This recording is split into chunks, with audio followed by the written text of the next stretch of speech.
Well, lads, what's cracking? How's it going? And welcome to a new channel of mine, Danny Lady Golf. I'm not a golfer. I never was a golfer. I've played golf before, about 4 or 5 years ago now, but haven't actually played properly since. But ever since quarantine, I think, same with a lot of people, I've kind of got the bug for it. So I decided to get myself back into it a bit. I'm going to try share a bit of a golf experience with you, where I'm going to try and get back into golf. I used to have a handicap of 28, which is literally where you start, and I haven't had one since. So I don't know if when I go back to golf will I still have that handicap or anything like that. It's all about learning for me on this channel, how to get better at golf. I'm going to try and learn from other golfers who are better than me, learn from videos, try and hit different types of shots, and just try and make my game all around a bit better. So to start off the channel, I'm going to show you what clubs I have in my bag at the moment. You will see from this bag that all the clubs in it aren't up to date, like none of them are really that new. Other than one club, which is not even a good club, none of them are really that new. It's just that I haven't played in so long, I haven't had the need to get new clubs. Like I've been playing about, I'd say, once a year for the past 4 or 5 years, and haven't had the need to buy any clubs since. So I work from putter up to driver. Yeah. Starting off nicely, we have my putter. I don't know if it's focusing or not because it's just on my phone. Taylormade Ghost Tour DA12 with two 115 milligram weights in it, with the Super Stroke 5.0 Fatso grip. You'll notice I use a blade, because when I did play golf before, I've tried I think they're called mallet heads or whatever, and bladed putters, and I've always just preferred the blade putter. I just feel like you just get a bit more control on it. Obviously that's all kind of a mental thing, but it's also a feel thing. That is my putter that I finished off playing golf with, and I don't know how long it's taken me to change. The first of my wedges is a Slazenger V300 60 degree. You'll notice it looks relatively new, like the face hasn't really been used that much, to be fair. It's because I bought this about last week and I've only actually played one round of golf with it. It wasn't even a proper round. I played a game of par 3 with my dad. This is my first time actually hitting it. I bladed a fair few of them. I won't lie to you. That was a bad game for me, but I bladed a lot of them. But I did hit a lot of good shots with it as well. It's my first ever 60 degree wedge I've ever had. When I finished playing golf back a few years ago, I was always looking to get a higher lofted wedge, because the only high lofted wedge I had was a sand wedge. And this is finally what I was actually looking for when I was playing as a junior. But yeah, that's my highest lofted wedge. And the grip on it, yeah, it's just a Slazenger grip. It's nothing special. Sand wedge time. Power Bulge Turbo Flight. I think, now I wouldn't be sure here, but it's about 54 degrees aloft. Again, this is just a really old club. I mean, you can see all the rust on it. You know how it's that old because the grip isn't even grippy anymore. Like it's a bit of rubber that doesn't have any grip on it. Again, the only reason I picked this is because the iron, my second-hand irons that I have, only go from 3 iron to pitching wedge. Didn't have a sand wedge in the set, so I found this one in an old set that I had down in Wexford. And yeah, in fairness, it's not even that bad. It's like, you know, it's quite old. It's a tiny bit, I don't know, would you call that towy? I don't know. But I still use it. Definitely in the future, I will be looking for a different wedge, and by future I mean very near future. I might even pick up one of the Slazenger ones in like 54, 56 degree down Sports Direct if they have it. Might pop down next week or something. But yeah, that's my substitute sand wedge. As I said, with the irons, they go from 3 iron to pitching wedge, or pitching wedge to 3 iron, whichever way you want to say it. They are McGregor MC400s, quite bladey, I want to say. Like, they're not really, I would say, like the thick ones. The grip on it is, again, it's a really old grip. It's just a piece of rubber. It isn't actually grippy at all. It's just a McGregor one. Everything that I have is in regular flex. I don't have stiff flex yet because I didn't need to when I was a junior, and I don't know if I need to at the moment. Uh, Even though they're so old, they're actually really nice to hit. The last irons that I did own were only a junior set. I had a junior set of Spalding clubs, basically the same what every junior starts off. It's either Slazenger, Wilson or Spalding, and I got a Spalding set. I was using them honestly up until only a few months ago, before I found these in a second-hand bag down in my old holiday house down in Wexford. My uncle left them there, and so I was like, I'll take them. But my old Spalding ones are only a junior set, and they were, I'd say, a good inch. I'd say they were a good inch actually shorter than this, and I went out and tried to hit them on the range there about 2 months ago, and they were just dreadful, so I decided I'd use these ones instead. That's about it for the moment, and you'll see the dilemma I have between a rescue and a 3-iron at the moment. You'll see now.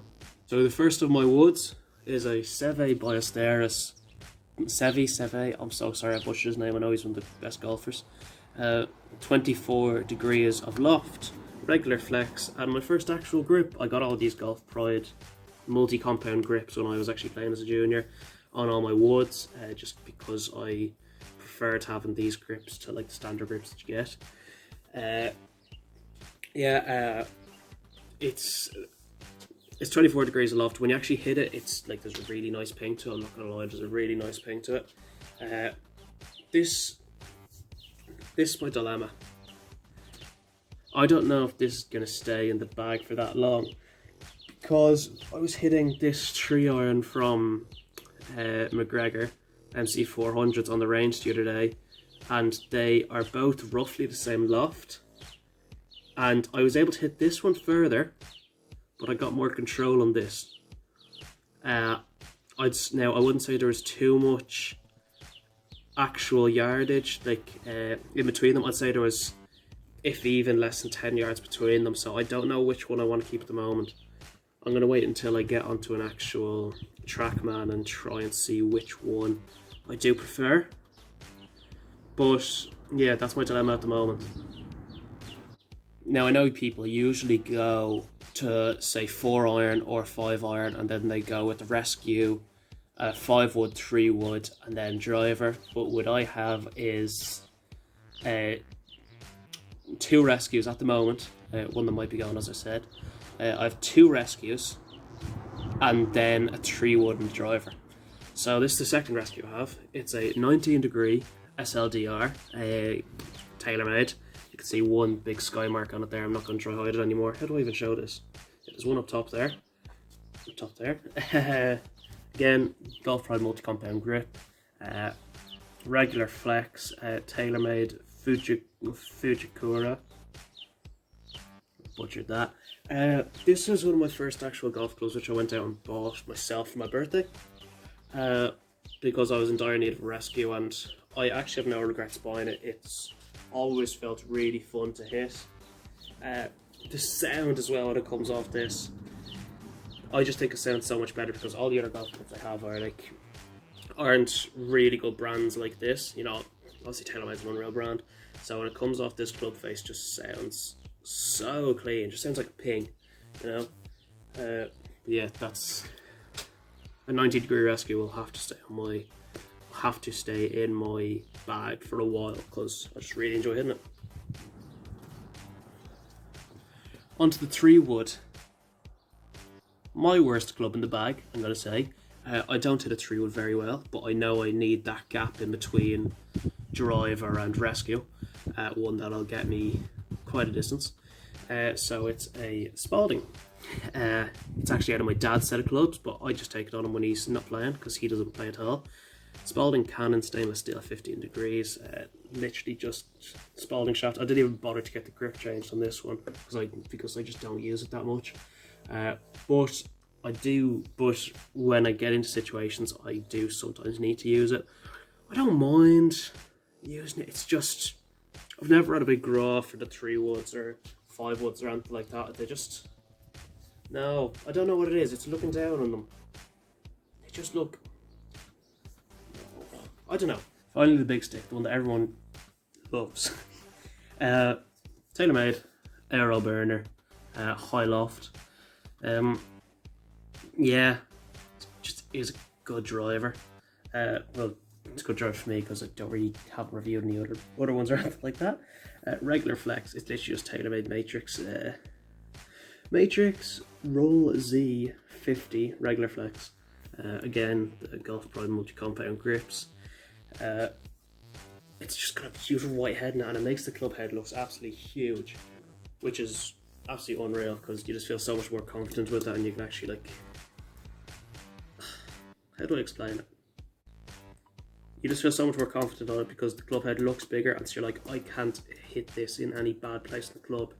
If you get what I mean? Quick little story on this. I actually had a different driver before this, but only for a week. It was a different Taylormade one, I forget what it was called. It was a different Taylormade one. And I used it for a week before there was a rattle in the head.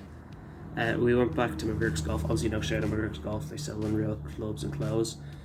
Went back to McGurk's Golf. They went to fix it. They couldn't fix it, so they gave my dad a different driver. They gave me this one. My dad didn't realise that it was a new one, and so he's kind of going off them there, like, "Oh, come on, lads! You said you give us back our old driver and all this." And then the guy was kind of there, like, "This is like 6 months newer. It's better." My dad was there, like, "Okay." But yeah, the only thing I would change on this is that it's a high loft driver. There's so much spin on it when I hit it, so much spin. But that's all the clubs in my bag. Now I'll just show you the bag itself. Callaway bag. Got my tees on the outside. They're just like the standard tees that you get, aren't they? They're nothing special. Rules of golf thing in my bag here. Nothing in that pocket really. What golf balls do I use? Second-hand ones off eBay. Golf glove is just literally a Strix one. I should probably keep better care of it because it's all tattered up now. A drink place, food place, simple enough. Nothing really too exciting about it. I keep the orderly clubs, obviously, the wedges and putter up top, low irons. If I said low irons, then why is my 6 and 7 over here? They should be on the far side. Sorry about that. I'll switch it back over in a sec. Rescues of woods and all the back here. I'm sorry about the background noise. But yeah, that is the what's in my bag for the middle of 2021. That was the what's in the bag for 2021. I hope you enjoyed. I hope this channel will take off. My plan is to play as many courses around Ireland as possible and just be a better golfer, meet as many different golfers as possible as well, and just try and make my overall game a lot better. Now, like a lot of other channels, I do have kind of a bucket list for this one. Things such as getting a hole-in-one, meeting a pro, winning a competition. Those are the 3 things which I would love to do. Now, they will not happen for a long time because, well, I need to get a handicap to play a competition, and hole-in-ones, I need to actually hit the green first, which is what I've always struggled with. Well, that was it. I hope you enjoyed, and I will see you next time. Good luck.